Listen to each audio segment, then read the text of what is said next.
Today, we're going to break down a pretty wild online firestorm that blew up recently, and it involves one of the biggest stars in K-pop. It all kicked off with just a single critical post, and then boom, it spiraled into this massive debate. Honestly, this whole incident is the perfect way to understand modern fan culture, online criticism, and, these digital battlegrounds where a celebrity's image is constantly being fought over. So, this was the title. That's it. Simple, a little provocative, and you just know it's going to get a reaction. When this got posted on a hugely popular online forum, it was like throwing a match into a powder keg. And the explosion that followed, well, it tells us so much about the world of K-pop today.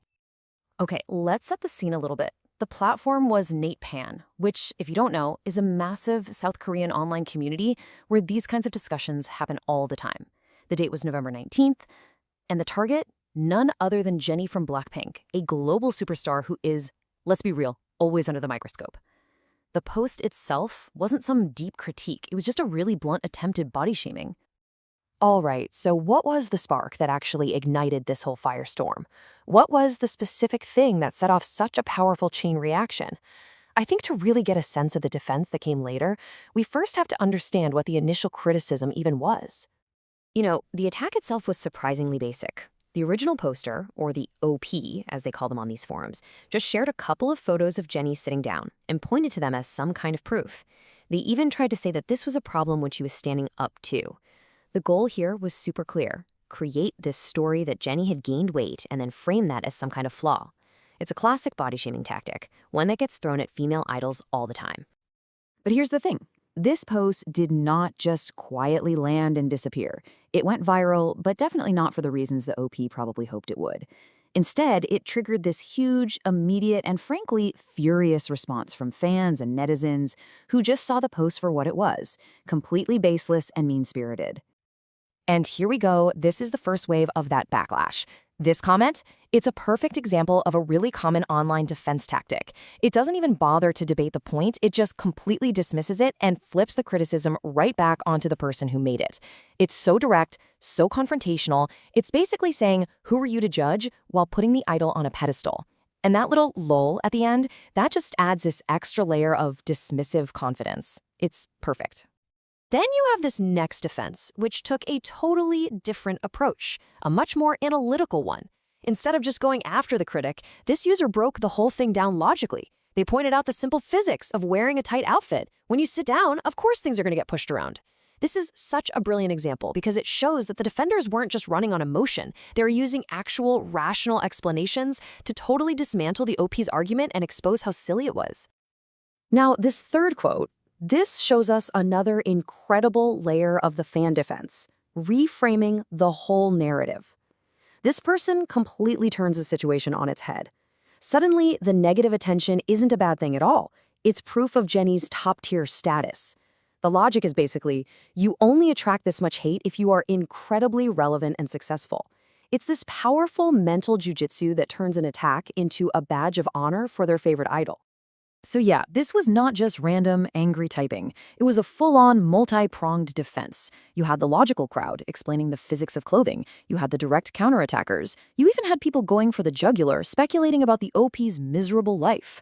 And then, of course, you had that brilliant strategy of reframing hate as a measure of success. And woven through it all was just this simple, powerful message, Jennie's body is beautiful, period. So what does this all really mean when you zoom out? This one little incident is basically a perfect snapshot of a much larger dynamic. It's not just about one post or one idol. It's about this constant war, this push and pull between intense scrutiny and fierce protection that really defines the entire relationship between K-pop stars and the public.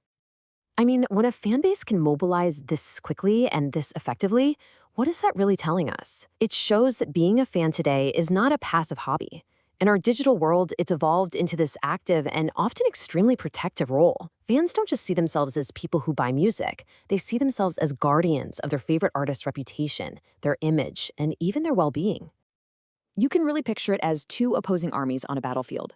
On one side, you've got the critic's gaze, which is just relentlessly scanning, looking for any tiny imperfection they can use to tear down an idol's carefully crafted image. But on the other side, you have the fans' defense, and it's an incredibly powerful counterforce. Fans don't just defend, they reject the very idea that there is a flaw. They don't just argue, they hit back with logic. And most importantly, they act as this massive collective shield that just absorbs all that negativity and often fires it right back.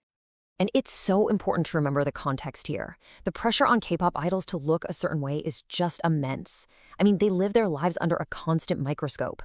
So what this whole situation with Jennie really highlights is the equally immense power of a mobilized fan base. They've become this essential part of the K-pop ecosystem, almost like a decentralized PR army that just activates the second they feel like there's an unjust attack. They are the counterbalance to all that constant negativity. And that really brings us to a final, pretty big question. In a world with so much online scrutiny, what is the real power, and maybe even the purpose, of a dedicated fan base? Are they just a bunch of consumers, or have they become something more? A community, a support system, a digital bodyguard? This whole incident with Jennie really suggests that in today's entertainment world, a dedicated fan base might be the single most powerful asset an artist can have, not just for their success, but for their very survival in the public eye. Definitely something to think about.